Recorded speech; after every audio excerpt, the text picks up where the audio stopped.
Então, vou fazer uma oração. Então, vamos orar assim como estamos. Pai querido, Deus Todo-Poderoso, louvado e santificado seja teu santo nome, Senhor.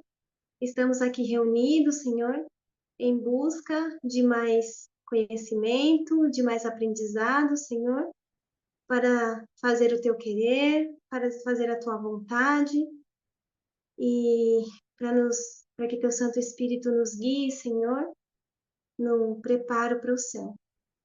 Perdoa, Senhor, nossos pecados, fica conosco, fica com a Silvia, que estará conduzindo esse estudo tão importante, tão especial. Fique com cada um que está aqui presente nessa reunião e com cada família representada. Eu te peço e eu te agradeço em nome de Jesus. Amém. Amém. Obrigada, Karen. Que bom ver vocês aqui, que bom que estamos aqui reunidas e pela graça de Deus vai dar tudo certo. Eu queria então mais uma vez, né, novamente agradecer a cada um de vocês, agradecer a Silvia por aceitar o nosso convite. Já tem um tempo que ela aceitou prontamente e aqui eu reforço, né, a minha admiração pela Silvia, né, e por todo o trabalho que ela desempenhou, né, com a obra de educar os filhos e para nós uma inspiração. E como ela tem muita experiência, né, também conhecimento, vem hoje aqui compartilhar conosco o capítulo 2 do livro Educação.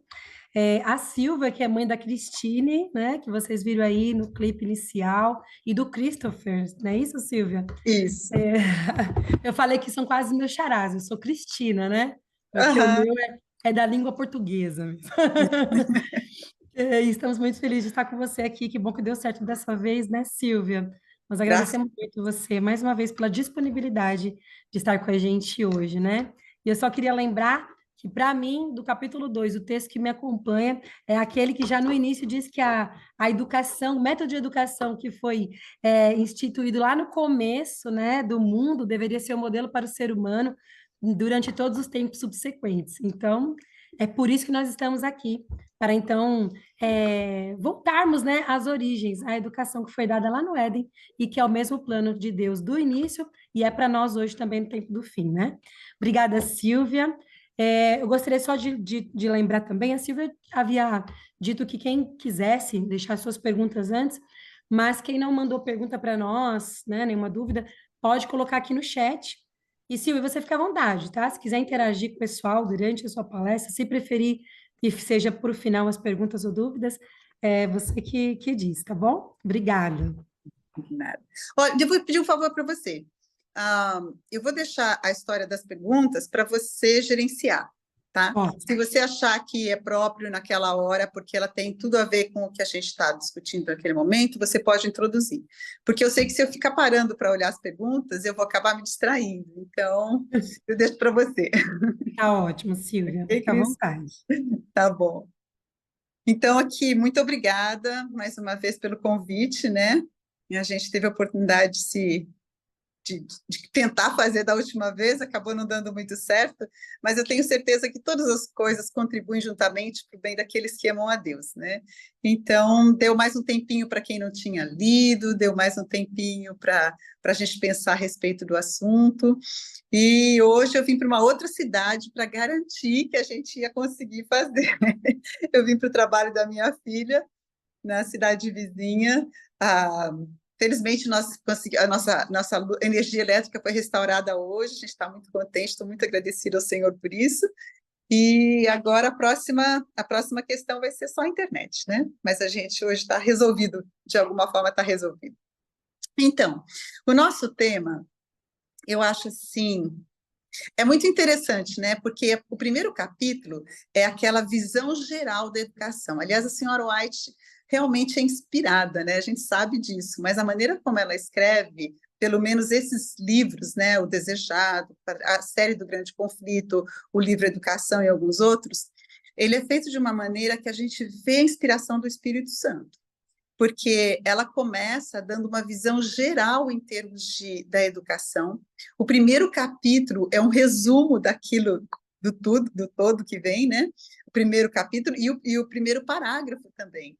Então, é feito de uma forma tão sábia, tão didática, digamos assim, né? Tão fácil da gente entender, e ao mesmo tempo numa linguagem, embora seja uma linguagem tão antiga, né? Arcaica até por causa do tempo que ela escreveu, ainda assim é simples da gente entender os conceitos. Mas, ao mesmo tempo, muito profundos, porque eu estudo esse livro já faz muito tempo, e assim, estudo mesmo, e cada vez eu encontro mais maravilhas, são aquelas, ela fala mesmo que as coisas inspiradas, elas são como um tesouro escondido, que quanto mais você cava, mais veios de ouro, mais pedras preciosas a gente encontra, né?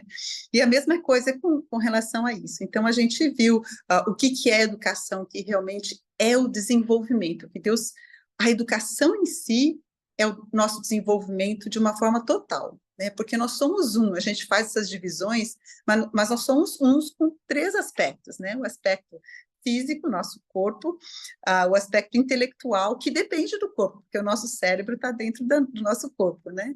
E o aspecto espiritual, que ele também depende da nossa mente, depende do nosso corpo, mas ele vai além, porque é essa capacidade de comunicação com Deus, né? Então, eu não sei se vocês ainda estão me ouvindo, está dando para ouvir? Ou perdemos o contato? Não, tá ótimo. Ah, tá bom. Então, vamos começar então com essa questão que você já deu até uma introdução, né, Cris? O método de educação instituído no princípio do mundo deveria ser, para o homem, o modelo durante todo o tempo subsequente.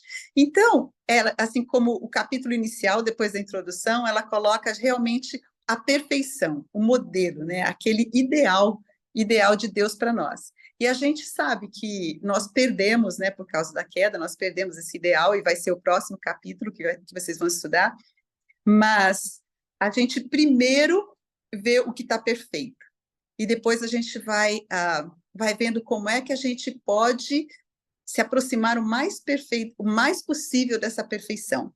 Então, assim, é o modelo durante todo o tempo subsequente. E como ilustração de seus princípios, dos princípios de Deus, foi estabelecida uma escola modelo no Éden. Eu achei esse termo muito lindo, né?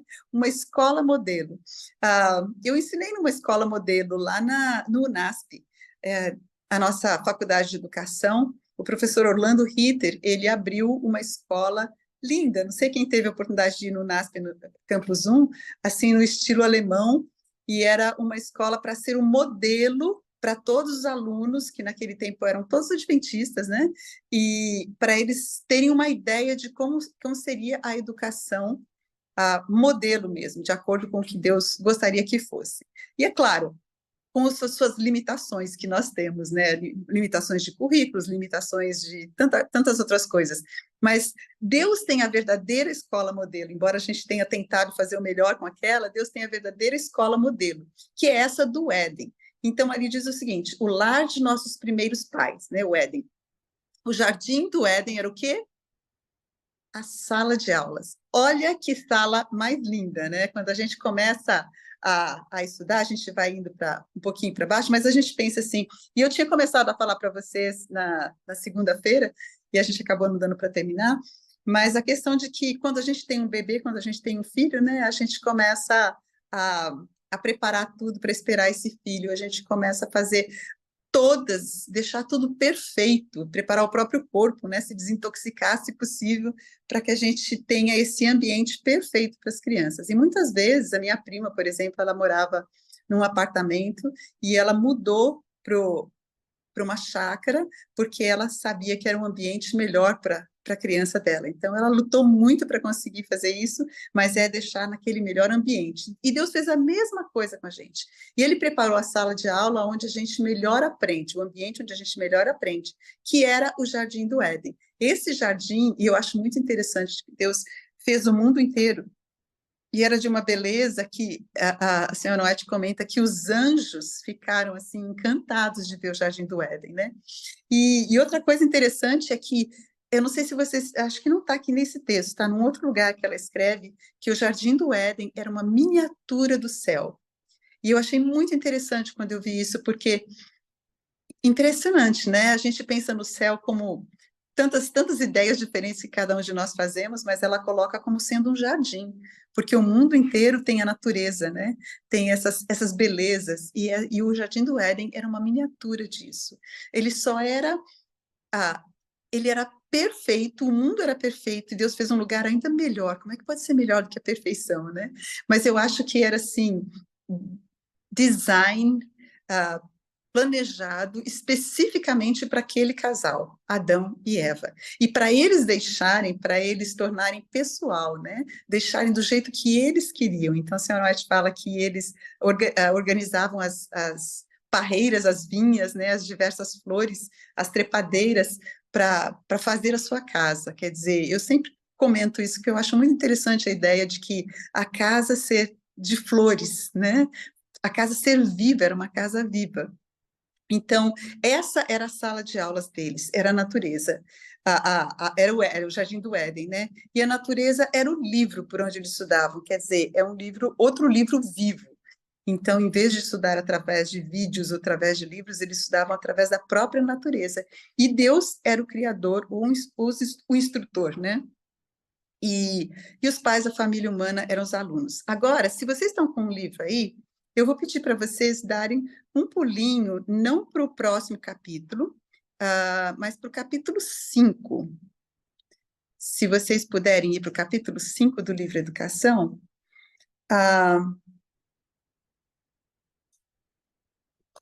não sei se vocês chegaram lá, mas é assim, o primeiro parágrafo. O método de educação estabelecido no Éden centralizava-se na família, né? Olha só, esse era o plano divino, o plano ideal de Deus. Adão era o filho de Deus, e era de seu pai que os filhos do Altíssimo recebiam instrução. Tinham, no mais estrito sentido, uma escola familiar. Essa era a escola modelo, estabelecida no Éden para todos os tempos. Agora a gente vai ler o próximo parágrafo. No plano divino de educação, adaptado às condições do homem após a queda, porque a gente fala assim, mas assim, no ideal é esse, né? Mas hoje em dia, mas depois da queda, mas nessa situação, então vamos ver o que Deus fala a respeito disso. No plano divino de educação adaptado às condições do homem após a queda, Cristo ocupa o lugar de representante do Pai, porque agora nós sabemos que o Pai ele vinha diretamente falar conosco, né? Que coisa linda. A gente vai até voltar para isso lá no outro capítulo. Ele falava diretamente, mas agora o nosso pecado nos separou de Deus, as nossas iniquidades fazem separação entre nós e o nosso Deus. Então, Cristo ocupa o lugar de representante do Pai como o elo de ligação, né, entre Deus e o homem. Ele é o grande ensinador da humanidade, e ele ordenou que os homens e mulheres fossem seus representantes. Agora, de novo, aquele resuminho, né? A família era a escola, e os pais, os professores. Então, o ideal no Éden, e agora o ideal depois da queda. E a educação centralizada na família era a que prevalecia nos dias dos patriarcas. Deus provia às escolas assim estabelecidas as mais favoráveis condições para o desenvolvimento do caráter. Então, veja, a gente vê esse contínuo. Por quê? Porque Deus não muda. Deus é o mesmo ontem, hoje e sempre, né? Então, nas condições ideais, era isso, era a família junto à natureza, esse era o livro didático, né? O próprio Deus era o instrutor. Aí ele colocou a Cristo é o nosso instrutor, é ele que o ensinador da humanidade. Mas dos filhos, o Pai, nós somos seus representantes. Para quem? Para os nossos filhos e para todas as outras pessoas que não conhecem a Deus. Então, de novo, nós somos educadores, nós somos educandos e educadores ao mesmo tempo. Lembra que no primeiro capítulo lá falava que a educação é para o período todo possível ao homem, né? Quer dizer, o nosso período possível é a eternidade, ou pelo menos a nossa vida. Então, todos nós somos alunos de Cristo. Mas, ao mesmo tempo, todos nós nos viramos, né, para as nossas crianças ou para as pessoas que não conhecem a Cristo, e nós nos tornamos professores, nós nos tornamos modelos e professores. Essa ideia de que a educação é limitada a um tempo certo é uma ideia muito limitada, mas porque o nosso desenvolvimento não acaba, ele continua para a eternidade. E no primeiro capítulo a gente viu que acho que foi no primeiro capítulo, essa escola que começa aqui é uma escola preparatória para a escola superior. A nossa escola superior, né, que a gente pensa que está fazendo aqui, a gente só vai continuar na eternidade se a gente passar no vestibular. Né? Essa é a história. Aqui é o nosso tempo de prova, é o nosso tempo de provação mesmo, né? É um tempo de graça que Deus está nos dando. E tem um lugar que a senhora White diz que é para que nós possamos ser julgados de novo. Nós já fomos julgados e achados culpados em Adão, mas ele nos deu um tempo de provação, na verdade, um tempo de graça, que o primeiro capítulo fala, né? Para que a gente possa o quê? Fazer uma escolha com sabedoria, uma escolha com conhecimento, porque no princípio eles não tiveram, e essa questão, porque Satanás, ele achava assim, se eu fizer com que eles caiam, eu tenho duas opções. Uma opção é que, se Deus perdoar a eles, ele vai ter que perdoar a mim também. Então, eu estou na salvação. Se não perdoar, eu vou falar assim, nossa, mas uma coisa tão pequenininha, olha como Deus é injusto. Essa é a ideia dele, né? Ele não esperava o que Deus fez, que Deus é justo e que a palavra dele é para ser obedecida, mas que, ao mesmo tempo, Cristo ia pagar pelo nosso crime, né? E aí, pela fé nele, por aceitar a ele, nós poderíamos ser restituídos em Cristo. E Satanás não tem fé nele, né? Satanás, na verdade, tentou destruí-lo completamente. Então, ele acha que ele é muito esperto, né? Mas Deus é muito mais sábio do que ele. Então, a gente vê que a educação centralizada na família era o que continuava. Agora, eu vou ler mais um pouquinho daqui, e aí a gente vai voltar de novo para aquele capítulo, só para vocês verem qual é a relação desse capítulo que nós estamos estudando, do segundo capítulo, com o que vem depois. Não é assim, ele é separado, é aquilo que aconteceu no Éden, não. Ele é para nós hoje, porque Deus, como a gente viu, Deus não muda e o plano dele não muda. Então, essa é a condição, né, do jeito que Deus provia as escolas do tempo dos patriarcas, eram as condições mais favoráveis para o desenvolvimento do caráter. O povo que estava sob sua direção ainda prosseguia com o plano de vida que ele havia designado no princípio. Então, aqueles que amam a Deus, aqueles que se submetem a Deus, continuavam no plano original de Deus. Os que se afastavam de Deus construíam para si cidades e, congregando-se nela, morando nelas, gloriavam-se no esplendor, no luxo e no vício, que fazem das cidades de hoje o orgulho e a maldição do mundo. Ou seja, o que acontecia nos tempos dos profetas, a gente sabe que foi Caim, né, e a descendência dele que criou as primeiras cidades, e agora a gente vê que as pessoas já habitavam lá, nós pensamos neles como primitivos, na verdade eles eram muito mais desenvolvidos do que nós, muito mais inteligentes, né, muito mais próximos da criação, muito menos deteriorados do que nós somos. Mas então eles tinham essas cidades em que se eles gloriavam, que da mesma forma que as de hoje tinha esplendor, luxo, vício, mas os homens que é a maldição do mundo até hoje, né? Mas os homens que se ativeram aos divinos princípios de vida, que nós esperamos sejamos nós, né? Aqueles que estão buscando conhecer os princípios de Deus e vivê-los, o que eles faziam? Eles moravam entre os campos e colinas, podiam aprender de Deus diretamente das suas obras, né? E o que mais que eles faziam? Eles eram cultivadores do solo, eles faziam o mesmo trabalho que Deus tinha dado a Adão e Eva. E guardas de rebanhos, como Adão era para ter domínio, né, sobre os animais.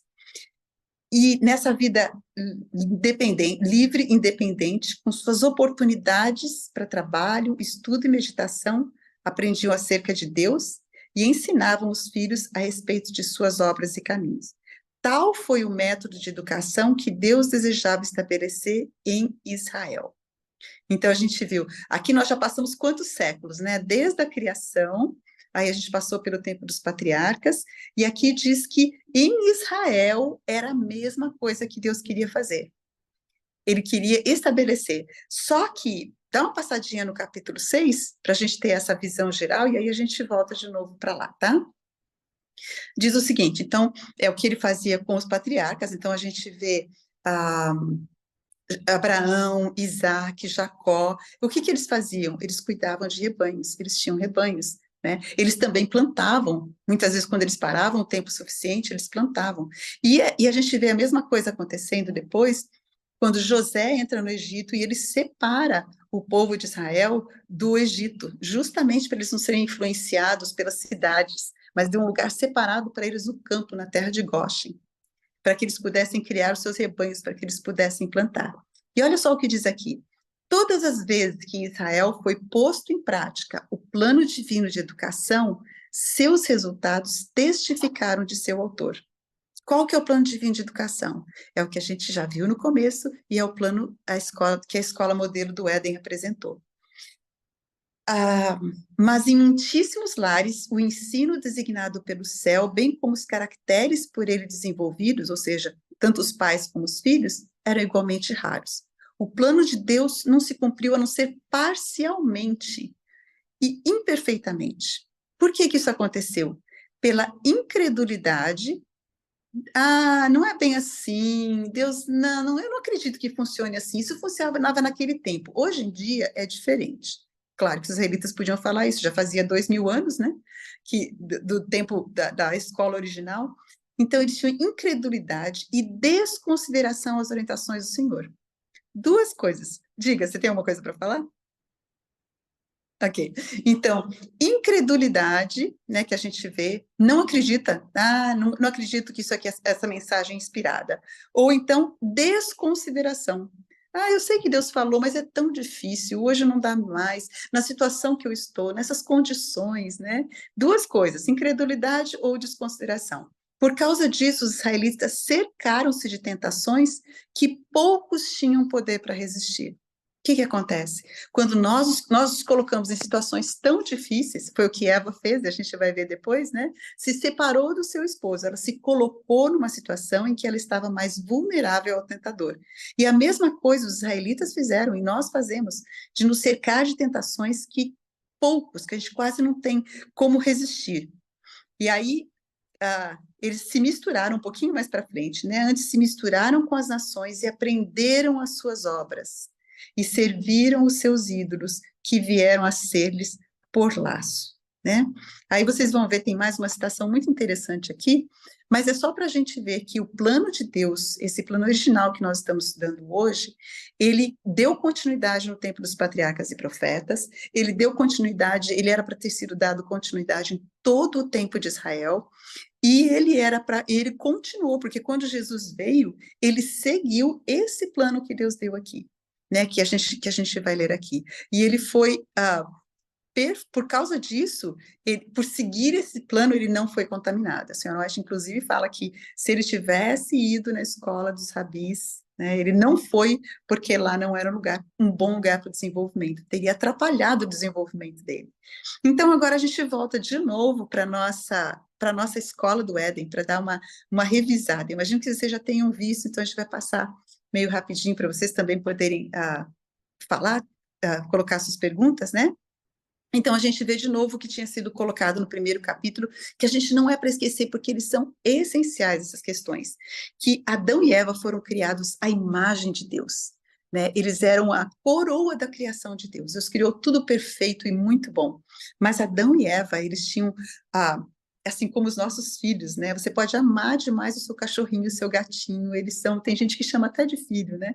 Mas nem se compara com os nossos filhos, eles são a nossa imagem e semelhança, né? Você olha e fala assim, nossa, tem o meu jeito, nossa, tem o jeitinho do pai, olha o avô ali, olha a avó ali, né? E dá uma alegria na gente ver esse tipo de coisa, né? Quer dizer, tem coisa que a gente fica triste de ver, certos hábitos, certas questões de temperamento que dá tristeza, né? Mas no caso de Deus sendo perfeito, né? Adão e Eva foram feitos à sua imagem e semelhança. E a gente vê que eles não eram, assim, ela diz aqui, né?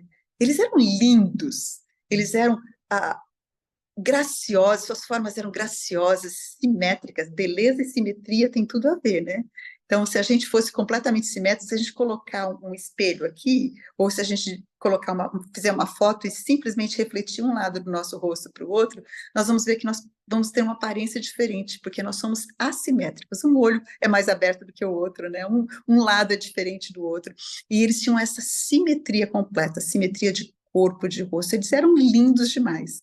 E eles eram de aspecto regular e belo, o rosto resplandecendo, né? Com o rubor, com o brilho da saúde e a luz da alegria e esperança. E eles apresentavam, na sua aparência exterior, a semelhança daquele que os criara. Que lindo, né? Pensar que nós somos parecidos com Deus, que nós temos um corpo como o de Deus, né? Claro que não exatamente, nem de Adão, né? Porque Adão era o dobro da nossa altura. A senhora White fala que ele era o dobro da nossa altura e Eva batia mais ou menos no ombro dele. Mas eles ainda, né? Assim como um bebê nasce tão pequenininho e vai se desenvolvendo, nós nascemos à imagem de Deus fisicamente, mentalmente, espiritualmente, mas éramos para nos desenvolver. Embora não fôssemos pequenos, nós éramos para continuar o desenvolvimento desses 3 aspectos e nos tornar ainda mais semelhantes a Deus. E diz aqui que essas semelhanças não eram só na natureza física, mas também nas faculdades, em todas as faculdades do espírito e da alma, que refletiam a glória de Deus. Por sinal, essa questão de refletir a glória de Deus, eu estava até fazendo um estudo, aqui não menciona, né, a roupa de luz que Adão e Eva tinham, mas por refletir essa roupa de luz que eles tinham, elas eram um reflexo da glória de Deus que habitava dentro deles, ela fala. E era uma externalização da inocência deles, da comunhão deles, de que eles estavam em perfeita harmonia com Deus e com a sua vontade. E que Deus, habitando neles, refletia, eles tinham essa roupa de luz. Roupa de luz que, por sinal, também são as mesmas roupas que os anjos têm. Então, essas eram as vestes dele, né? Essas vestes que depois eles perderam e viam a sua nudez, porque eles não se conheciam nesse sentido tão amplamente. Eu não sei se dava para desligar a luz, né? Eu não sei como é que você fazia de noite para você poder dormir, mas era uma luz branda e suave. E que também lhes permitia, eu tenho até um texto que eu tinha anotado aqui, mas eu anotei tantos, que lhes permitia, quando eles chegavam perto das coisas, né, eles podiam compreender melhor, através dessa luz, eles podiam ver e compreender melhor as obras criadas de Deus. E aqui vem, né, que a gente tinha visto que essa glória de Deus permitia que eles pudessem, deixa eu ver aqui, eles tinham dotes espirituais e mentais, foram feitos um pouco menores do que os anjos. Eu acho que aqui não fala, mas tem uma outra citação em que a senhora White fala que eles foram feitos menores do que os anjos. Mas se eles passassem pela provação e se mostrassem fiéis nessa prova que Deus tinha dado, né, tão difícil de não comer daquele único fruto do jardim, quando eles estavam de barriga cheia, né, como eu costumo dizer, super satisfeitos, tinham de tudo para comer, Deus falou assim, olha, vocês têm de tudo, vocês sirvam-se à vontade, só tem aquele lá que não é para mexer, tá bom? Só aquilo. Deus deu o teste mais fácil possível, mas que na verdade era um teste de confiança, né? Que nem a gente fala para a criança, não pega aqui. Você pode não dizer para ela por que não é para pegar, mas você pode dizer assim, se você mexer nisso aqui, vai ter a consequência, né? A mamãe vai ter uma punição. Por quê? Porque você sabe que aquilo é quente, ou você sabe que aquilo dá choque. Você não precisa explicar tudo. Mas muitas vezes a gente pode até colocar um teste para essa criança aprender a obedecer sem o perigo, né? E Deus colocou o teste para que eles pudessem, depois de ter recebido tudo, né, ter a companhia dos anjos, ter o testemunho dos anjos, ter a visita direta de Deus. Depois de tudo isso, eles poderem dizer se realmente eles confiavam nesse Deus que eles estavam conhecendo. Então, eles podiam discernir e aprender não só as maravilhas do universo visível, estou na página 20, parágrafo 2, mas também compreender as responsabilidades e obrigações morais. E ela fala muito claramente que Deus lhes deu o poder de escolha, porque essa é a única maneira de nós sermos semelhantes a Deus e podermos desenvolver as características morais, ter discernimento entre o certo e o errado, e poder escolher, né, com liberdade aquilo que nós queremos fazer. E aí vem o Jardim do Éden, né, que nós já tínhamos comentado, e que era lindo, formado, tudo que tinha nele era maravilhoso. E aí na página 21, parágrafo 1, diz que em seu interesse em prol de seus filhos, nosso Pai Celestial dirigia pessoalmente sua educação. Vocês já pensaram se nossa terra tivesse um rei, né, que a gente admirasse, que a gente confiasse, que a gente soubesse que era sábio e soberano, e esse rei viesse e dirigisse pessoalmente a sua educação? Como você se sentiria, o privilégio que é? E assim Deus fez. Ele não terceirizou a educação nem para os anjos. Ele pegou a educação, ele falou assim, isso é muito importante, porque vai ser o desenvolvimento do seu caráter, vai ser a maneira de você se tornar tudo o que você pode ser.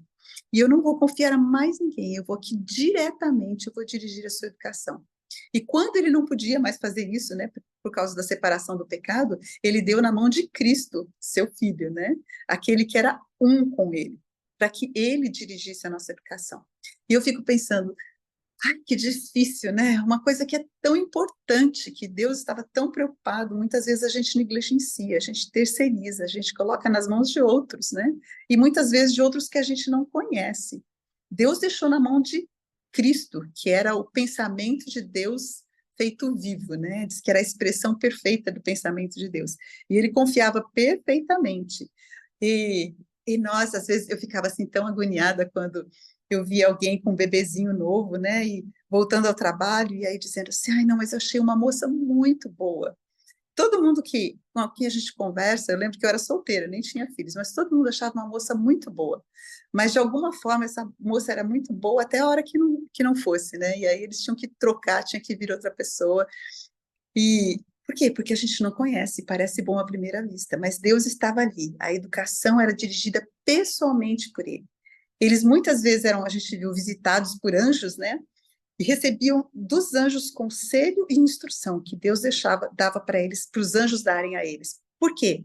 Porque os anjos tinham uma experiência, um testemunho que Deus queria que Adão e Eva conhecessem. Porque diz que pela palavra de duas testemunhas, né, a questão é estabelecida. Se Deus falasse do problema que ele tinha tido com Satanás, para que eles pudessem ser alertados, ele estava de um lado e Satanás estava do outro. Mas os anjos, eles tinham experimentado essa questão. Então, eles vinham e instruíam e aconselhavam. E é interessante que Deus diz o seguinte, que nós devemos instruir muito bem os nossos filhos mais velhos, porque eles vão instruir e orientar as próximas crianças, vão instruir os irmãos. Então, os anjos eram como os nossos irmãos mais velhos, que vinham para nos instruir e para partilhar, né, para nos aconselhar. E outras vezes, então, algumas vezes eles eram visitados pelos anjos, e outras vezes, eles, caminhando pelo jardim, eles tinham uma surpresa maravilhosa, né? Que diz o seguinte, que eles ouviam a voz de Deus, e face a face entretinham comunhão com o Eterno. Então, dá a impressão que não eram todos os dias, mas algumas vezes, né, vinham os anjos, outras vezes o próprio Deus vinha, exceto no sábado, que o sábado era o dia especial de comunhão, né? Então, o papai que vai trabalhar todos os dias, o papai que sai, tem que fazer outras coisas, mas você sabe que o papai, quando chega no sábado, ele está ali com você. Quando chega, né, tem aqueles dias especiais que o papai reserva para a família. E assim Deus reservava um dia, o rei do universo, Criador de todo o universo, um dia era especial para a família da Terra, e esse dia era o sábado. Então, mas a gente viu que aos cuidados de Adão e Eva foi confiado o jardim, e essa é uma questão, uma partezinha que eu quero dar uma lida aqui, porque ele vale para a vida inteira, ele vale para todo o restante da vida aqui na Terra e também no céu. Diz o seguinte, que o possuidor do universo, conquanto fossem ricos, Adão e Eva, ricos demais, né? Eles só possuíam a terra inteira e tudo que nela havia. A gente sabe que tinha ouro, as pedras preciosas, elas estavam na face da terra. Deus as escondeu durante o dilúvio. Então eles eram donos de tudo isso. Eles andavam em cima dessas coisas como a gente vai andar no céu nas ruas de ouro, né? Então diz o seguinte, que eles eram possuidor de tudo, eram ricos em tudo que o possuidor do universo pudesse proporcionar. Mas mesmo assim, eles não deveriam estar o quê? Ociosos, exatamente. Então, veja, gente, eles estavam ali, que prazer, né? Poder estudar os animais, poder estudar, ela fala até dos animaizinhos que ficam no raio de luz, em tudo isso, eles viam, e eles viam as operações, eles viam como as coisas funcionavam, e tudo isso eles se maravilhavam, mas eles não eram para ficar só estudando. nem que ainda esse estudo fosse contemplar todas as obras criadas por Deus. A gente tinha visto no primeiro capítulo com a Ruth que a individualidade e a capacidade de pensar e agir, né? Eles eram para pensar, eles eram para estudar as obras da criação de Deus, refletir no que eles estavam vendo, ter questionamentos, perguntar para os anjos e para Deus quando eles vinham falar com eles, né? Meditar, entender, isso tudo é o pensar. Mas eles eram para aprender e eram para aplicar. Eles aprendiam como as plantas cresciam, eles aprendiam como elas se desenvolviam. E aí eles plantavam, e aí e eles cuidavam dos animais. Então, é o pensar e o agir que nos faz um indivíduo, um ser pensante, não meros refletores dos pensamentos dos outros. Eles não eram para ser refletores nem mesmo dos pensamentos dos anjos somente. Eles eram para desenvolver a sua própria mente, a sua própria maneira de pensar, mas o que a gente pode fazer? Planos maravilhosos. Essa aqui eu acho uma coisa muito interessante. Às vezes a gente faz aquele plano tão bom, tão certinho, né? Você sabe exatamente como fazer. Aí quando você vai fazer, quando você põe a mão na massa, a receita não deu direito. Por que faltou? Aí você volta, aí que você vai descobre que você não sabia fazer, que você viu a sua mãe fazendo uma porção de vezes, mas que você não sabia fazer perfeitamente. Eu lembro que uma vez eu tinha sido convidada para falar na Índia e a minha filha ficou responsável pela casa. Ela tinha 14 anos, acho que 14, 15 anos. E era, assim, o teste final, né, do segundo grau dela, como é que chama? Ensino médio dela, que, entre as outras coisas, além das matérias, né, era ela cuidar da casa. E eu lembro que uma das vezes que a gente falou no telefone, ela falou, mamãe, eu fui fazer isso aqui, mas agora que eu percebi que eu não sei fazer, e ela, não lembro o que era, né, era alguma coisa na cozinha. Ah, como é que você faz esse aspecto da coisa? Então, é quando a gente põe a mão na massa que a gente vai percebendo aquilo que nós não tínhamos entendido, ou aquilo em que o nosso plano não deu tão certo, né? Então, Deus planejou e depois ele executou. E com as suas próprias mãos, ele pôs a mão na massa, né? Ele pôs a mão no barro e criou o homem. E nós somos para fazer da mesma forma. É assim que nós vamos nos desenvolver. E aí diz o seguinte, não eram para ficar ociosos. Tem um outro texto que a senhora White fala que a ociosidade é a maior maldição deste mundo. E a gente vê mais tarde também que o problema de Sodoma e Gomorra era o quê? Era a ociosidade e a abundância de pão. Eles tinham a fartura. E a senhora White usa também esse texto da abundância de pão como o excesso de comer, né? A glutonaria. E essas questões foram o que levaram aos pecados de Sodoma e Gomorra, e que a ociosidade, né, porque eles tinham abundância de pão, e eles começaram a usar essas coisas em abundância demais, e eles acabaram deturpando a mente, perdendo o senso do pecado, e aí descendo cada vez mais baixo, né, até que eles perderam completamente, embora tivessem conhecimento do Deus do céu, eles, através de Abraão, né, quando foi salvar a Ló, depois que os reis tinham atacado, eles tinham esse conhecimento do rei. Foi uma oportunidade que Deus deu naquele ataque do rei, e depois Abraão vir com aqueles poucos homens e conseguir conquistar os reis. Eles viram o poder do Deus do céu, e mesmo assim, eles, no exemplo de Ló, e no exemplo de Abraão, ainda assim eles rejeitaram a luz de Deus. E essa ociosidade, ela nos diz que é o mesmo problema para os nossos filhos. E tem um texto muito interessante, que não vai dar para a gente ler todos os textos que eu tinha separado, mas ela diz que quando nós estamos, os jovens, as crianças e os jovens são dedicados na busca do prazer, estão dedicados na busca do prazer, e eles ficam, isso é o que lhes interessa, e eles ficam ociosos, o que acontece com eles? Eles acabam depois ficando em depressão, olha a palavra que ela usa, e a gente sabe que hoje a depressão entre os jovens, ansiedade, depressão, os jovens e adultos também, mas especialmente entre os jovens, é um problema muito sério. A gente sabe que o suicídio aumentou demais entre as crianças e os jovens. Ou seja, se ter tempo ocioso, né, se estar com os prazeres que eles estão procurando com as redes sociais, os joguinhos e tudo mais, fizesse o bem para eles, eles não estariam nem deprimidos e nem estariam com problemas mentais e não estariam se matando, né, na proporção que está acontecendo hoje. Mas o que acontece? O problema é que nós não estamos seguindo o plano, nós estamos em desconsideração ao plano divino, que é o quê? O trabalho útil. Olha o que diz aqui. Foi-lhes designada uma útil ocupação, como uma bênção. A ocupação útil. Em outros lugares ela fala do trabalho manual, ela é uma bênção para fortalecer-lhes o corpo, expandir a mente, o trabalho útil, né? Não é só, a gente pensa que o expandir a mente é quando você está estudando, quando você está refletindo, quando você está discutindo, mas ela fala, não, o trabalho útil vai expandir a mente. A gente até falou como, né? Você vai vendo os problemas, você vai reorganizando para poder fazer as coisas de uma forma melhor, para ter um resultado melhor, e desenvolver o caráter. Você precisa de perseverança, você precisa deixar aquilo que você pode estar querendo fazer nesse momento para fazer uma coisa que não é tão prazerosa. Mas todas as questões que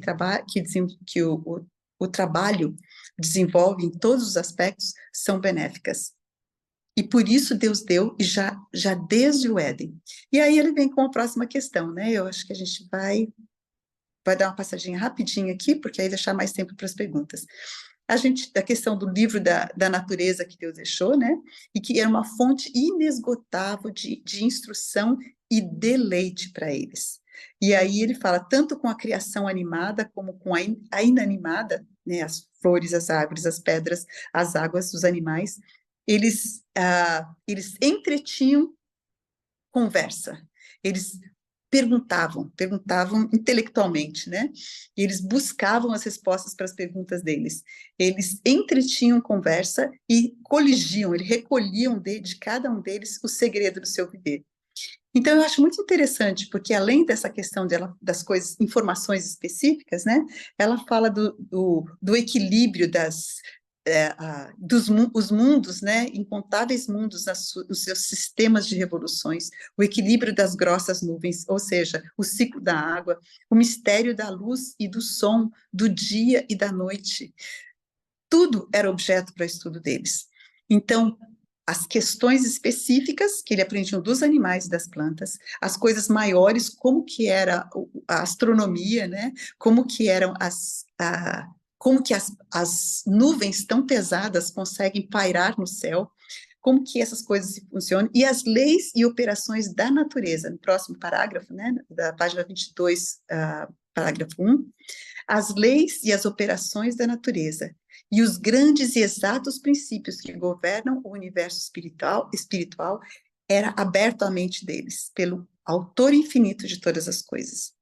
Então, como que eles aprendiam? Do mesmo jeito que os cientistas aprendem hoje, buscando, procurando, né? Observando a natureza, vendo como as coisas funcionam, vendo como o nosso corpo funciona enquanto ele está funcionando, né? E daí percebendo os princípios e as leis e aplicando em outros aspectos.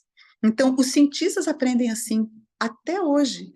Por que nossos filhos e nós mesmos não podemos aprender, né? Não é que a gente vai inventar a roda, não é que a gente tem que só aprender diretamente, mas a gente está deixando a parte direta, a parte da mão na massa, para simplesmente ver a interpretação de outros que, na verdade, nem acreditam em Deus. Quando nós observamos, é diferente de quando nós lemos a respeito de um passarinho e quando nós estamos ouvindo os passarinhos cantarem. Quando nós estamos vendo os passarinhos fazendo ninho. Quando nós estamos vendo o ovinho do passarinho e o passarinho alimentar os seus filhotes. É completamente diferente. E aí sim, ele traz um prazer muito especial. Aí sim, ele vai não só nos afetar intelectualmente, mas vai nos afetar emocionalmente. Ele vai trazer aquela serotonina, aquela oxitocina para nós, né? Que vai trazer calma, que nos traz um bom-estar, que nos faz amar os passarinhos e amar a Deus que fez os passarinhos e que evitou que Satanás os destruísse completamente, porque a senhora White fala, né? Que Satanás odeia tanto a Deus, que se ele pudesse, ele teria destruído todos os passarinhos. Imagina ficarmos sem os cantos deles. Mas os nossos filhos mal conhecem os passarinhos, se eles não estão convivendo com eles. E ir um dia para o zoológico e vê-los é uma coisa, né? Ou para o aviário. Mas estar cada dia com eles e vê-los fazer o ninho e cuidar dos seus filhotes é outra coisa muito diferente. Então, e com eles, e as suas faculdades mentais e espirituais se desenvolviam, e eles tinham eles se realizavam, né?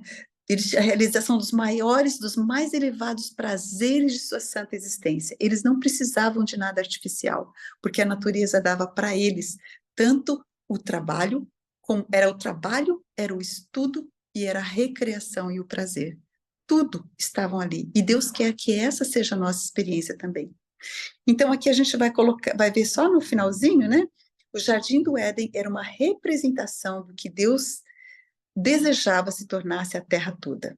E era seu intuito que, à medida que a família humana se tornasse mais numerosa, estabelecesse outros lares e escolas, né? Lares, que é o lar, e escolas, que é o lar-jardim, né? Que estabelecesse isso semelhantes a que ele havia dado. Esse era o seu intuito, seu objetivo, e ainda é.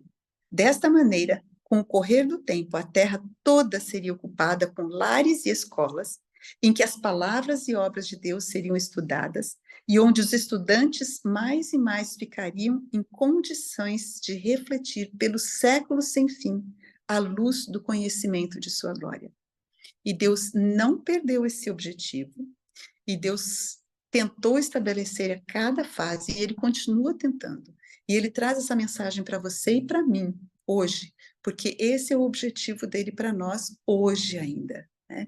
Então, quanto mais perto nós estivermos desse ideal de Deus, mais nós vamos colher os frutos que ele tem para nós dentro disso. Quanto mais nós estivermos vivendo de acordo com esse plano dele, mais nós vamos estar nos afastando, em vez de estar nos cercando de tentações, como dizia o outro capítulo, né?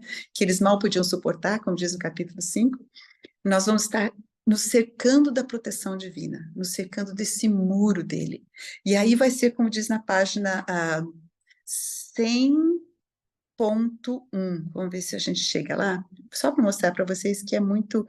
Eu vou aqui no meu livro direto, na página 100, do livro Educação, se vocês quiserem ir comigo lá, para a gente ver essa citação, né? Deixa eu ver. Aqui começa com transgredir sua lei, depois tem aquele parágrafo que fala assim: para aquele que assim aprende a interpretar seus ensinos, toda a natureza se ilumina. O mundo é um compêndio, é um livro didático, né? O mundo inteiro é para o nosso estudo. E a vida, uma escola. Esse é o plano de Deus para nós agora. Quando ela está falando disso aqui, ela está falando para agora. Que o mundo, nós somos para aprender não fechados, né? A gente pode estar numa sala, mas não é ali o nosso melhor lugar de aprendizado. O mundo inteiro é onde a gente aprende, né? Na natureza, com as experiências da vida. A gente precisa ver isso mais adiante, quando falar dos compêndios divinos, né? E ela aborda cada um pessoalmente. Então, eu estou muito contente que vocês estão buscando conhecer esse plano ideal de Deus, e eu espero que para vocês isso aqui se torne uma realidade também, que o mundo inteiro, né, seja o livro de estudo seu, dos seus filhos, e que a vida, as experiências da vida, as interações que a gente tem, seja a nossa escola, seja a escola dos nossos filhos. E que essa escola seja uma escola que receba cada vez mais alunos, que seja uma escola modelo para outros pais, para outras pessoas, e que, através dela, a gente possa instruir não só os nossos filhos, mas como tem uma outra citação do Espírito de Profecia, que diz que uma família bem ordenada é mais poderosa na pregação do evangelho que todos os sermões que possam ser pregados. Então, porque ela mostra o que é possível fazer quando nós seguimos as leis de Deus, quando nós seguimos as suas orientações. Então, se vocês quiserem abrir para perguntas agora, se não tiver perguntas, a gente pode continuar, mas se tiver, a gente pode abrir para perguntas, se vocês estiverem interessados. Silvia, aqui no chat não aparecerá uma pergunta, né? Se alguém quiser colocar ou perguntar aí pessoalmente, eu queria fazer um comentário com uma pergunta, e aí você pode ficar à vontade para continuar. Uhum. Nós tivemos uma experiência conhecendo algumas crianças, né, no final de semana passado, onde as crianças, elas, assim, a gente estava num ambiente, assim, familiar, E aí eles ficaram rodeando a gente ali, tava com a minha filha, né, mais velha, né, tem 12 anos, e aí eles se aproximaram, né, e a gente percebeu que eles estavam rodeando bastante a gente, né, que eles estavam provavelmente interessados em falar alguma coisa, né. Eu fiquei pensando, eu falei, o que que um adolescente, né, e uma criança pequena queria comigo, né, que é um adulto, eu falei, será que quer falar com a Júlia? Bom, aí a gente achou muito interessante, eles começaram a puxar assunto, né, e Isso não... partir. Vocês estavam no parque? A gente estava na casa da minha irmã, né? Ah, tá. Uhum. Isso.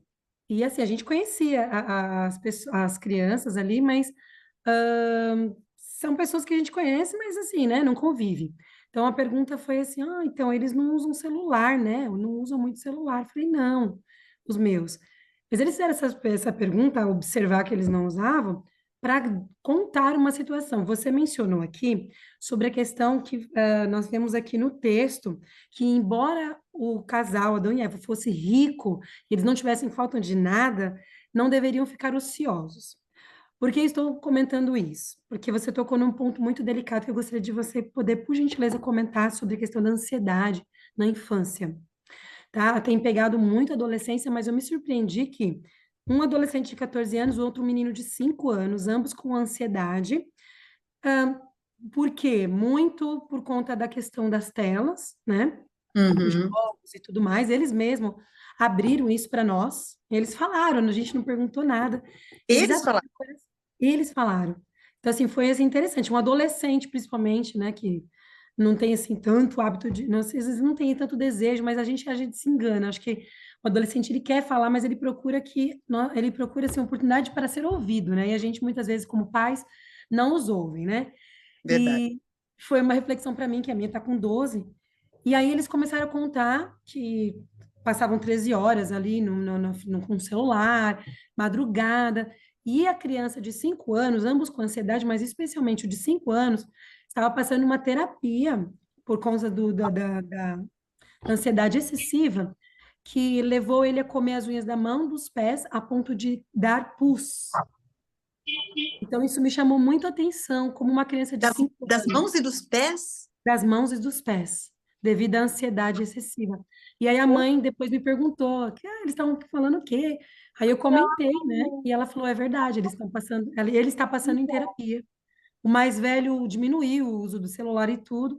Mas assim, como que nós podemos ajudar os nossos filhos nessa geração é, a, a manter assim o nível de ansiedade dentro do nível aceitável, saudável. Nós vimos aqui que Deus deixou um modelo. Na prática, Silvia, o que você diria para essas mães que têm passado com seus filhos esse processo de ansiedade, ainda que não tenham chegado no nível como desse garotinho? Mas muitas crianças e jovens têm sofrido e a gente às vezes não está observando, até que o pior muitas vezes acontece. Isso é uma grande preocupação. Queria que você comentasse um pouquinho sobre isso, por favor. Olha, ela fala muito que que as crianças são para nós todos, né? Todos os alunos de Deus, nós somos para viver em maior simplicidade e da forma mais natural possível. Nós vamos estar dessa forma vivendo dentro dos planos divinos. Ah, é porque a gente foge da simplicidade. As coisas de Deus, eu costumo falar isso porque eu acho assim fantástico, que as coisas de Deus são todas de graça ou muito baratas. Na verdade, elas são de graças, né? A comida, você pode sai da terra, dá em árvore, né? A gente fala dinheiro não dá em árvore, comida dá em árvore, né? A gente plantou uma mexeriqueira, gente, que coisa deliciosa, que coisa maravilhosa, né? A gente foi na casa e tinha uma pereira, mas tem tanta pereira, tem para gente, tem para os veados, tem para os esquilos, tem para os vizinhos, tem para o pessoal. É muita. Deus dá em grande abundância e Ele nos ensina. Então, a, a comida é de graça, a educação é de graça e a saúde é de graça, né? Com raras exceções, é para ser assim. Por quê? Porque Deus colocou nas nossas mãos para educar os nossos filhos, colocou a nossa saúde, Ele deu as leis do nosso viver, e assim, 99% das doenças são preventivas, são preveníveis, né? E elas podem, elas são, e aí a gente pode até entrar nessa questão um pouquinho, até é interessante que você perguntou isso, porque ah, eu até estava separando alguma coisa nesse sentido, porque falava sobre as leis de Deus, e eu lembrei de uma situação que ah, deixa eu ver se eu encontro aqui, Uhum. onde ela fala que as leis, a transgredir a sua aqui, transgredir sua lei física, mental e moral corresponde a colocar-se o transgressor fora da harmonia do universo ou introduzir anarquia e ruína. Isso está no parágrafo 100 do livro Educação. E ela diz o seguinte: ah, tão pecado é violar as leis de nosso ser como quebrar um dos 10 mandamentos. Pois não podemos, num caso como no outro, deixar de quebrantar a lei de Deus. Isso está no CRA 44.3, né?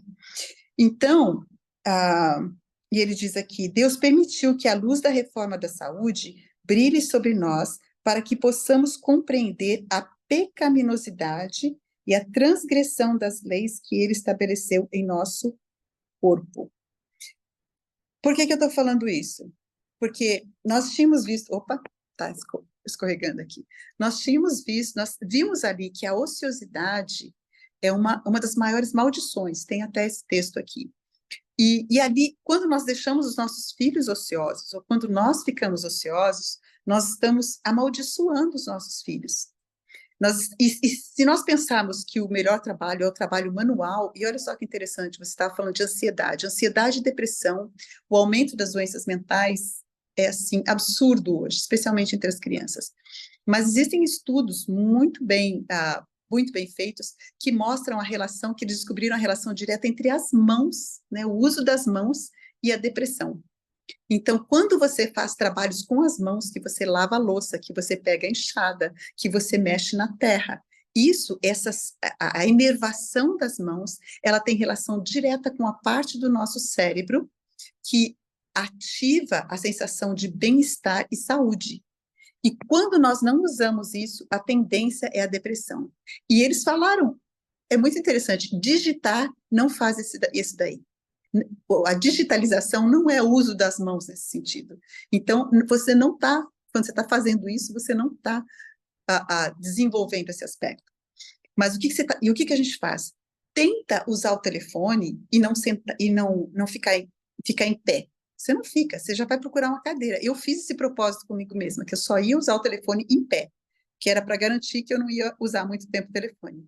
Mas quando eu me via, eu estava sentada, eu ia de fato, indo de fato e acabava me sentando. A não ser que você esteja falando no telefone, você não usa assim. Você quer o quê? Ociosidade. Ele é um botãozinho para desligar o nosso corpo. Por quê? Porque ele quer toda a nossa atenção. Porque ele precisa de toda a nossa atenção. Então, eu acho assim, é uma máquina que desfaz tudo o que Deus está querendo fazer para nós. Então, você já não usa as mãos, você já não vai lá fora, porque você não consegue enxergar com a luz do sol. A luz do sol não permite que você veja a sua tela do celular bem. Então, o que você faz? Você vai querer sair de lá de fora. Você não tem a luz solar, você não tem o ar fresco, você não tem o exercício, você não tem o trabalho útil, e você perde o interesse na palavra de Deus. Porque essas coisas, o que elas fazem? Elas tiram tanto o gosto como a capacidade de entender a palavra de Deus. E a sua mente está tão ocupada com a fala dos homens que você não consegue mais nem ouvir as pessoas que estão ao seu lado. Ele é comprovadamente alienador. Por isso que as pessoas estão no restaurante, está todo mundo com seu telefone, por isso que os pais estão ali e cada um sentado no sofá com o telefone e a criança do outro lado com o telefone. Ele é alienador. Então, a gente tinha visto que a base da educação verdadeira, a base da redenção, é o amor a Deus e amor ao próximo. Ele tira o seu amor por Deus e pela palavra de Deus, a sua capacidade de se relacionar com Ele e com a palavra de Deus, e tira e aliena dos seus pais, dos seus companheiros. Você pensa, eu estou tendo muito relacionamento social. Não, você está tendo relacionamentos virtuais que, na verdade, não existem. Né? Você está falando com esse, mas está falando com aquele, você não tem relação profunda. E ele tira a sua capacidade de comunhão consigo mesma. Diz que Jesus tinha todos os dias, ele separava tempo para ter relacionamento com Deus, com a natureza e consigo mesmo. Ocupado como ele era, ele separava tempo para isso. E nós precisamos. E hoje acontece que nós estamos ouvindo a voz de todos e não estamos ouvindo nem a voz de Deus, nem daquelas pessoas que nos amam, e nem estamos ouvindo a nós mesmos. Nós estamos perdendo a capacidade de pensar. Porque você pode ver... Eu gosto muito de documentários, mas eu descobri que se eu assisto um documentário e depois eu assisto o outro, o que aconteceu? Eu não me lembro direito de nenhum. Eu até lembro mais ou menos assim, mas não ficou nada. Depois, quando no frigir dos ovos, né, eu perdi tudo, porque você não tem reflexão. Se você come e come e come mais em cima e não faz a digestão, daqui a pouco você vomita tudo, você não vai ter nada. Ele vai sair sem você absorver. Ele não vai te dar energia. E é isso que está acontecendo. E não só ele não te dá energia, como te faz mal. E assim, comprovadamente, as telas, especialmente para os cérebros em desenvolvimento, elas trazem ansiedade, elas trazem depressão. Se as crianças forem pequenas, ela interrompe o desenvolvimento, o bom desenvolvimento da linguagem, ela diminui o seu vocabulário, ela diminui a sua capacidade social e ela diminui a sua capacidade de regular as suas emoções. Então, eu recomendo para quem está preocupado com isso que leia esse livro aqui, ó. Tá? Esse livro é um livro muito interessante, o autor francês, e ele fala que, não, mas se você deixar 1 hora a criança, ele faz os cálculos, né? Se você deixa a criança 1 hora por dia ou meia hora por dia, de quando ela é pequenininha, e aí ele faz os cálculos. Essa meia hora que parece tão pouquinho, se ela estivesse usando para alguma coisa, aí ele fala, corresponde a tantas horas de trabalho, em tantos anos que ela usou esse tanto, corresponde... Eu nem trouxe todas essas... Eu trouxe isso aqui só para colocar, para ficar como apoio do meu telefone. Mas ele fala que...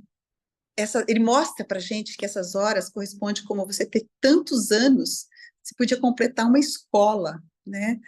Completar de primeiro você fala, não, mas não é possível que só esse tantinho, mas é desde que a criança é pequenininha, né? A gente vai colocando e vai aumentando mais. E essa quantidade por dia, por quê? Porque, na verdade, a gente sabe, toda essa questão da dopamina, não sei quanto que vocês sabem ou não, uma hora a gente pode até conversar sobre isso, mas a ativação da dopamina, a dopamina não é só uma droga de prazer, um hormônio, na verdade, né? Deus colocou a dopamina em nós para que ela está relacionada com alguma coisa que você fez, foi agradável, e ela guarda isso no seu circuito, que é para você repetir. Ela vai se tornar um motivador para você repetir aquilo. Repetir o quê? Você comeu, você ficou saciado, você vai querer comer de novo e ficar saciado de novo. E foi prazeroso. Então, a paga de Deus é o prazer, né? Mas não é um prazer que vicia, é um prazer que sacia. A diferença entre recreação e diversão é que a recreação, ela sacia você. Você subiu uma montanha, você nadou um tempão, você ficou, nossa, que gostoso, né? Você quer fazer de novo num outro momento, mas ela gastou as energias físicas e não só as mentais. A diversão, você é insaciável, você quer mais e mais e mais e mais, né? E ela agita, ela não acalma depois, ela não te dá, ela não te dá, ela só rouba você, inclusive das energias do futuro. Então, na verdade, pelos estudos que o pessoal tem feito, as crianças não deveriam ter tempo de tela. E assim, e tela a gente fala, é telefone, computador, telas recreativas, né? Elas simplesmente não deveriam ter, porque o que essas telas? Não é assim, não é que você não vai conversar com seus avós, você pode conversar com seus avós, mas você usa como telefone. Se você estiver usando como tela recreativa, mas é só joguinho, é um jogo educativo, é um desenho de coisa bíblica, eles são artificiais, as mudanças de cena são rápidas, elas promovem, né, mesmo a televisão, que é uma coisa que não é interativa, quanto menor a tela e quanto mais interativa, quando ela responde ao que você está fazendo, mais viciante ela é. E mais ela vai causar depressão e ansiedade. As nossas crianças, nos é dito que elas, até até os 8 ou 10 anos, elas deveriam ficar soltas como cordeirinhos, né, a pular e brincar. Elas estão brincando com o quê? Elas estão brincando com as coisas em volta dela, com as coisas da vida real. Essas coisas vão ensinar essa criança, porque o que que elas fazem? Elas estão imitando o que os adultos fazem. Elas estão brincando de casinha, elas estão brincando de boneca, elas estão brincando de carrinho. Essas coisas vão educando, vão interiorizando as coisas da vida real, preparando para o trabalho prático, para o trabalho útil, e o trabalho também prepara para isso, né? E, ao mesmo tempo, as crianças trabalham as emoções enquanto elas estão fazendo isso. Então, se as crianças estão num ambiente de guerra, elas vão desenhar sobre guerra, elas vão trabalhar, e isso vai trabalhando as emoções dela. Mas com as telinhas, as crianças não têm condições de fazer isso e elas estão expostas. Nós não estamos nem falando de conteúdo, nós estamos falando da tela em si. Ela vai trazer um problema muito grande. Então, esse livro, A Fábrica de Cretinos Digitais, O Perigo das Telas para as Nossas Crianças, ele dá todos os dados, ele traz todos os estudos, vocês podem ver. Eu estava, inclusive, atrás, uma boa parte é desses estudos, alguns deles eu fui procurar, mas ele vai afetar tanto o desenvolvimento da linguagem, como o desenvolvimento do QI, o desenvolvimento da capacidade de atenção, o desenvolvimento social, o desenvolvimento afetivo. O que Deus fala que educação é? É o desenvolvimento harmônico. Aquilo que está afetando negativamente o desenvolvimento é uma deseducação. E quando a gente faz isso no cérebro em desenvolvimento, em que a plasticidade é muito rápida, nós estamos criando problemas que podem ser difíceis de serem superados. Agora, para que as nossas crianças tenham problemas mentais do jeito que eles estão tendo agora, que passam a comer as unhas das mãos e dos pés, eles estão pedindo socorro, mesmo que eles não queiram na hora que eles estão ali, quando eles estão vendo alguém como seus filhos que não mexem com isso, eles falam, eu quero isso para mim, porque eles conseguem ver o mal que aquilo está fazendo, ainda que eles não queiram largar. É como o alcoólatra, né? Que ele está vendo o mal que está fazendo. É como o drogado, ele está vendo o mal que está fazendo. Mas as crianças estão pedindo socorro, né? Algumas falam para a gente, eles não falaram para os pais, falaram para alguém mais. Então, a orientação de Deus é que as crianças fiquem livres como cordeirinhos, que elas tenham trabalhos práticos, né? Que não fiquem ociosos e que não tenham não estejam envolvidos com coisas artificiais e que elas tenham comunhão com os pais. É nessa comunhão de Adão e Eva com o outro, consigo mesmo, com os superiores, né, no caso Deus e os anjos, e com a natureza e com o próprio trabalho útil que estava o desenvolvimento deles. E esse é o plano de Deus para nós o tempo todo. Então, na verdade, a orientação realmente é não tenham telas recreativas, né? E, digamos assim, quando elas estiverem um pouco maiores, assistir alguma coisa que seja intelectual, que seja educativo, que seja um documentário, alguma coisa assim, com você, para ser discutido, pode ser. Aqui dentro do que você comentou, até houveram dois comentários, né, em torno dessa questão de tela e de ansiedade. Uma pergunta, ela fala que não é especificamente sobre o capítulo estudado de hoje, mas na verdade tem a ver, né? Nós vimos. Ela pede um auxílio. O que não deixar de ensinar uma criança de 2 anos? Ela tem pouca criatividade para o que fazer todos os dias com o pequeno. Aí, pegando o gancho de um outro comentário, para que você possa, para não te tomar tanto tempo, uma criança com 4 aninhos, com o hábito de colocar a mão na boca, a mãe pesquisou que tem a ver possivelmente com a ansiedade, então a mãe coloca que limitou as telas, né? Para o filho com 4 anos, de deixar somente 1 hora, mas às vezes fico sem saber o que fazer para não deixar ele no ócio, né? Então são duas perguntas que se encontram, né? Como então ajudar essas crianças na falta do que Então, uma fazer? de 4 e a outra? De 2. De 2. Essa é uma idade tão boa, né? Se você tirar a tela, é uma idade muito boa para tirar a tela. Aliás, qualquer idade é boa, né? Mas algumas vai ser mais difícil. Quanto mais velhos ficam, mais difícil é. Mas essas crianças não deveriam, por todos os aspectos, né? A própria radiação da tela, saiu na revista Adventista alguns anos atrás que um estudo mostrou que quando eles chegam perto dos pais, que a tela está no bolso, né, ou na bolsa da mãe, o telefone, só a radiação, porque ele está todo o tempo tendo contato com a torre, né, pegando as mensagens e tudo mais, ele traz um distúrbio nas ondas cerebrais por minuto, que demora 1 hora para passar. Então, eu estou falando disso assim, ele não é nem o conteúdo. Então, essas crianças não deveriam estar perto das telas, elas não deveriam manipular. E aí, o que você faz? Você envolve essa criança naquilo que você está fazendo. Você está cozinhando, leva essa criança para cozinhar, convida, põe uma cadeira, põe alguma coisa ali para ela lavar a louça com você, né?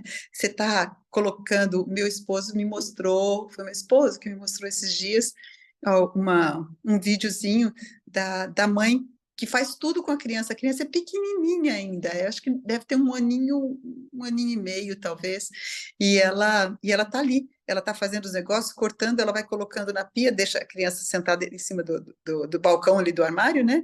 Ela vai colocando as coisas e a criança ela vai cortando a cenoura e a criança vai colocando dentro da vasilha. Imagina, ela está sentindo que está ajudando a mãe, ela está tendo a coordenação visomotora, né? E tudo que a mãe está fazendo, a mãe arruma um jeito de envolver a criança para fazer junto.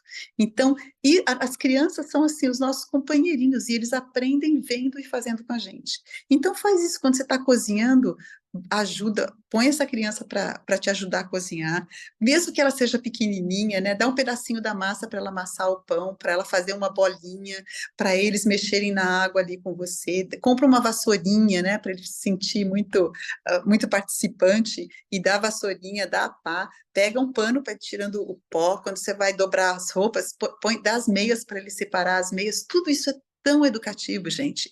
Isso é classificação, isso é coordenação visomotora, isso daí é a questão do tato, né? Prendedor de roupa, né? Para ele dando o prendedor enquanto você está estendendo a roupa. Tudo eles podem ajudar. O trabalho da casa é para ser a brincadeira deles. E aí a gente tira tempo também, né? Tempo para contar a historinha deles, tempo para estar com eles. Põe eles para mexer na água quando você vai mexer no arroz, deixa eles colocarem a mão no arroz, né? Colocarem a mão no feijão, sentir a textura. Eu ia no mercado, o mercado foi um lugar maravilhoso. Eu ia pegando as coisas, dando para as crianças sentirem que esse aqui é lisinho, olha esse aqui é áspero, olha esse aqui, põe mão com cuidado, que isso aqui machuca a mão. Então, todo lugar é lugar de aprendizado, né? E vai mostrando para ele, esse aqui, olha só, me dá aqui aquela laranja bem cor de laranja mesmo, né? Me dá aquela uvinha lá bem roxa. Você já vai ensinando as cores, você vai ensinando tudo. No começo, se ele estiver muito envolvido com a tela, ele vai pode não estar tão envolvido, mas se você dá e faz daquilo numa brincadeira, né? Sem dar bronca, sem ficar arrumando encrenca, e assim, se ele estiver meio cansado, aí fala assim, vamos terminar juntos aqui, que aí a gente vai andar de bicicleta, ou aí a gente vai jogar bola ali no quintal, aí a gente vai, esse tipo de coisa, e separar tempo para eles também. Você não fala assim, não fica tão envolvido com a casa que você não tenha tempo para as crianças. Isso é importante, separa um pouco de tempo, vamos ali fora, né? Coloca uma bacia grande, bota a criança dentro da bacia para ele brincar na água. Tem tanta coisa que a gente pode fazer, não tem uma bacia, vai lá compra uma baciona bem grandona, né? Ou uma piscininha, né? Para eles.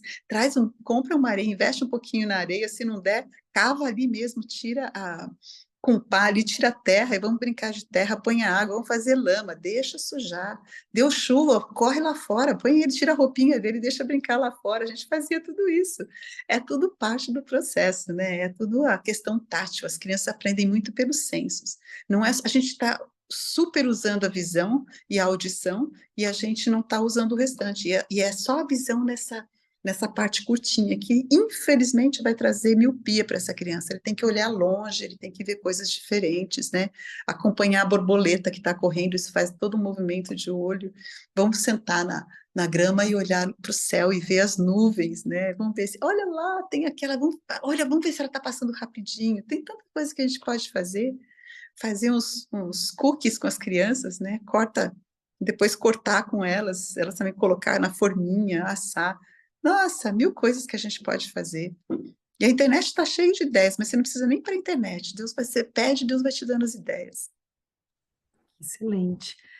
Só para dizer que a mãe de 2 anos não tinha tela, não tem tela, né? Mas, Parabéns, mamãe, parabéns.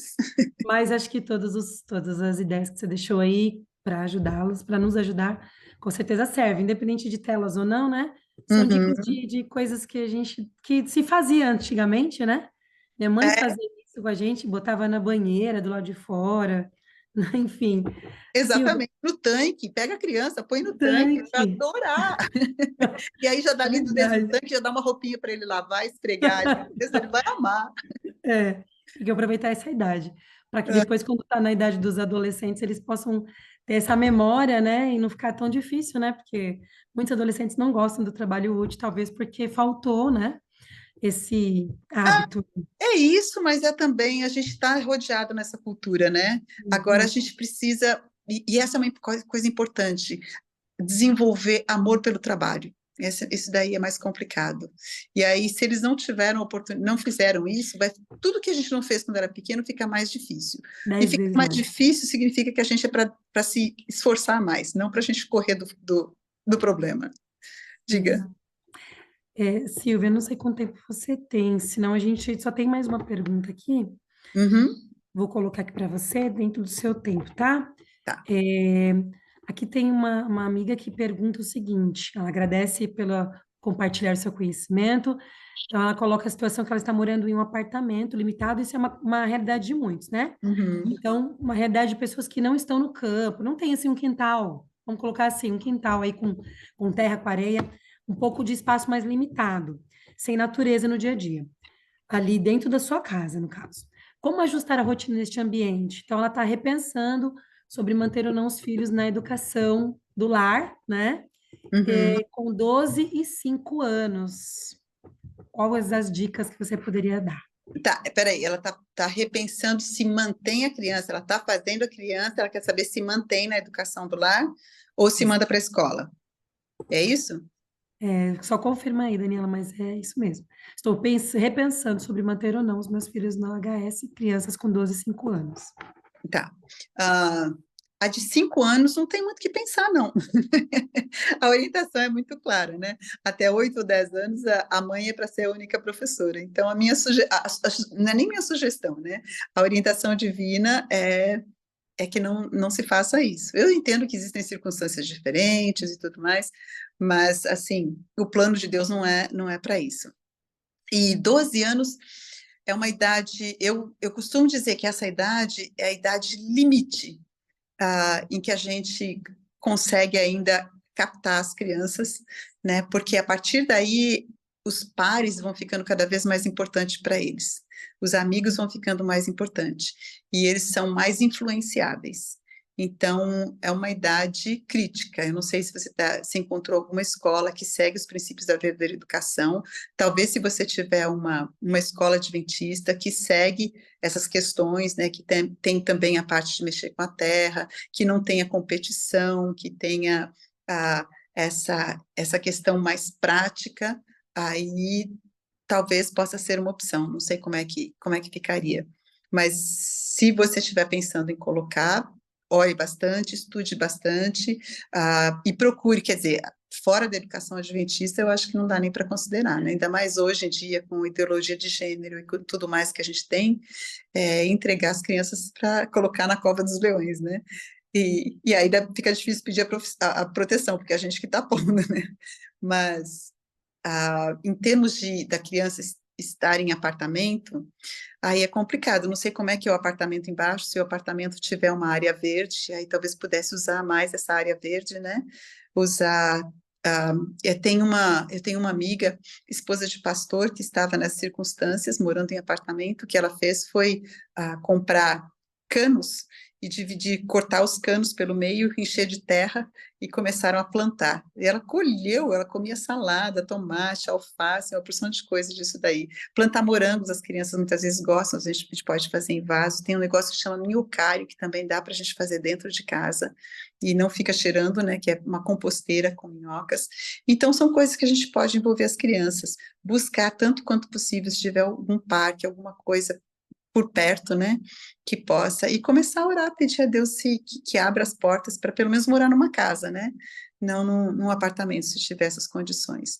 Então, a gente tem que analisar cada um e, assim, buscar, falar, Senhor, essa é a sua vontade, esse é o seu plano? Então, socorro, me ajuda, porque não estou conseguindo ainda, né? Tem uma Mas, escola na Serra do Cipó tipo, que eles trabalham, que ela é no campo, eles estão começando essa escola, eles não têm ainda para crianças menores, porque essa só é, para a pais, né? Ruth até comentou no estudo do capítulo 1, e a Nádia estava com a gente Você e vai comentou. É, eles têm essa escola que eles estão começando, ainda estão vendo como é que funciona, né? Mas é uma escola, um sistema um pouco diferente também, mas eles estão tentando. É, uma criança de 5 anos, a mãe mora no campo, eles são agricultores. Eles queriam saber assim, se nessa idade já deve colocar um tempo na rotina para essa criança participar com eles no trabalho, Ah, na sem horta ali, dúvida, né? sem dúvida. Acho que já foi Já até podia, respondido. já podia ter levado assim quando era pequenininho, quando podia sentar assim, com ele ficar brincando ali com a terra enquanto vocês estão mexendo, né? E já vai ensinando a tirar as plantinhas, os matinhos pequenininhos, já vai distinguindo o É. matinho de plantinha. Pode levar sim, sinta-se à vontade. E todo o Vocês são tempo, né? abençoados, você tem a melhor escola na sua casa, o melhor livro didático que você podia Verdade. ter. Aproveita. Que bênção, Silvia, muito obrigada. Obrigada mesmo, obrigada a De todos que estão aqui com a nada, gente até agora, né? Deus te nada. abençoe muito, viu? Obrigada por compartilhar conosco. O livro Educação tem muitos outros capítulos, espero que você possa voltar aí mais para frente também, né? Vai ser um prazer. E uma alegria para nós, com certeza. E olha, aqui o meu incentivo para vocês que continuem, leiam, estudem. Não desanimem se vocês não estão nas condições ideais, porque nas Uhum, condições ideais nenhum de nós estamos, nós estamos vivendo verdade. nessa terra, né? Uhum, Mas Deus vai nos orientando naquilo que a gente tem. Ele pergunta para a gente assim: o que que você tem na mão? Ele perguntou isso para Moisés, ele pergunta para cada um de nós, né? Então a gente traz assim, e ele vai dando ideia, levanta cada dia, peça sabedoria, acho que é Isaías 49, que fala ou é 50, que fala que pede, né? Me dá a língua erudita, para que eu saiba dar conselho, para que eu saiba dar um conselho, né, ao que precisa. E ele fala assim que Deus desperta os meus ouvidos a cada manhã, né, para ouvir as suas instruções, para ouvir como aquele que aprende. E diz o seguinte: e eu não fui rebelde, e eu nem me retraí. Ou seja, quando Deus fala, a gente não é para desconsiderar, a gente não é para ser rebelde, mas é para falar, Senhor, como é que eu faço isso? O Senhor está pedindo para eu fazer, o Senhor vai me dar força, o Senhor vai me dar condições. Como é que eu faço? E aí a gente vai trabalhando passo a passo, né? Para chegar no ideal de Deus, e enquanto isso a gente vai vivendo como a gente pode. amém. Obrigada, Silvia. Realmente isso é muito importante. Mais alguma pergunta? Minha filha já foi embora, então. Ah, ai, que dó, que mãe de dó de estar Não, não, segurando não. você, ela querendo falar com você. Não. É, é que as meninas estão agradecendo, né? A live ficou gravada assim, nós vamos compartilhar depois com vocês. E a Silvia vai voltar num outro momento também, que eles estão agradecendo, Silvia, pela sua Aham, aham. presença, por toda, por Obrigada a toda essa vocês explanação. pela paciência, pela disposição de aprender. Um Assim, prazer. estamos assim muito, estou muito animada, muito contente de ver vocês estudando, buscando, e saiba que Deus vai abençoar. Não vai ser tudo perfeito, o caminho não vai ser fácil, tem horas difíceis, vocês tem aquelas horas de desânimo, mas vão ao pé da cruz que Deus nos dá sabedoria. E continue estudando, porque tem muito tesouro que assim facilita muito a vida da gente. E não tenham medo, Obrigada. porque assim, as horas escuras vêm, você vai falar assim, não tem mais jeito, e agora o que que eu faço? Mas tem, o Senhor abençoe, o Senhor ouve as orações. Silvia, as meninas estão dizendo aqui que é sempre um prazer te ouvir e que você tem um sorriso lindo que nos ensina. Então, só o sorriso já traz Ah, que isso muita são olhos de generosidade. bondade e de amor. Muito obrigada pelo carinho de vocês, e assim, continuem firme, e vai ser um prazer trabalhar com vocês de novo, se vocês precisarem. Amém, Silvia. Muito obrigada mesmo. As palavras das meninas são as minhas palavras. Eu quero pedir agora, nesse momento, se você puder orar para fechar esse momento, por favor. Ore Claro. por nós. Querido Senhor, nós somos tão gratos pelo privilégio maravilhoso que o Senhor nos deu de nos dar os seus filhos para nós criarmos. Senhor, essa é uma tarefa muito maior do que nós temos capacidade para fazer, mas nós sabemos que o Senhor é o nosso professor, o nosso ajudador, o Senhor é a nossa força, e o Senhor nos conduz como uma criancinha. Nós pedimos que o Senhor conduza as nossas mãos para que nós possamos conduzir os nossos filhos, que o Senhor possa ser com cada um deles, que o Senhor derrame o seu espírito abundantemente sobre cada mãe, cada pai que aqui está presente, com aqueles que vão ouvir depois esses vídeos, que o Senhor possa realmente nos dar a luz do céu. Nós sabemos que o Senhor vinha e ensinava a Adão e Eva, e o Senhor está tão envolvido, Jesus está tão envolvido na nossa educação agora, como era naquele tempo. O Senhor deseja nos trazer luz, nos dar luz. Pai, dá-nos essa luz, e que nós possamos proteger os nossos filhos, que eles possam ter as vestes de inocência por muito tempo, que eles não sejam expostos às influências negativas que Satanás traz de forma tão bonitinha, tão agradável, tão prazerosa, tão atrativa, como aquela serpente, que na verdade era um pássaro lindo de asas transparentes que reluziam ao sol quando voava. Um dos pássaros mais lindos do Éden, e foi aquele que ele usou para enganar a Eva, para introduzir o mal. Senhor, que nós não caiamos nas suas ciladas, nos seus ardis, e que nós possamos proteger os nossos filhos. Foi quando ela se separou do esposo que ela se tornou vítima e foi enganada. Senhor, que nós possamos manter os nossos filhos pertinho de nós, tanto quanto possível, que nós estejamos unidos com os nossos esposos. Abençoa cada família, cada casal e cada filho que está aqui representado. Que os nossos pequeninos possam ser cuidados pelos seus santos anjos e que a atmosfera do nosso lar seja uma atmosfera de bondade, uma atmosfera de amor, uma atmosfera de paciência. Que o Senhor possa nos dar essa paciência que nós não temos, que nós possamos seguir os princípios de saúde, aquela temperança da escada de Pedro, né? Que nos dá que depois da temperança vem a paciência, porque se nós não dormimos bem, nós ficamos irritados, se o alimento, a digestão não foi feita, nós enxergamos as coisas de uma forma deturpada. Que nem nós, nossos filhos, sejamos dessa forma levados a sermos impacientes por causa dos nossos hábitos, mas que o Senhor nos ajude a implementá-los, tanto os hábitos físicos, como os mentais, como os espirituais, que nos dão saúde, nos desenvolve e nos tornam mais semelhantes ao Senhor. Faz isso conosco, Senhor, nós te imploramos. Abençoa esse grupo de uma forma muito especial e a cada lar, em nome de Jesus. Amém. Amém. Muito obrigada, viu? Um prazer. Deus Deus abençoe. todos nós. Deus abençoe, Silvia, você e sua família, tá bom? Obrigada por tudo. Obrigada a vocês, e que Deus abençoe vocês também. Uma boa noite. Amém. Boa noite, pessoal. Até o nosso próximo encontro. Tchau, tchau. Tchau.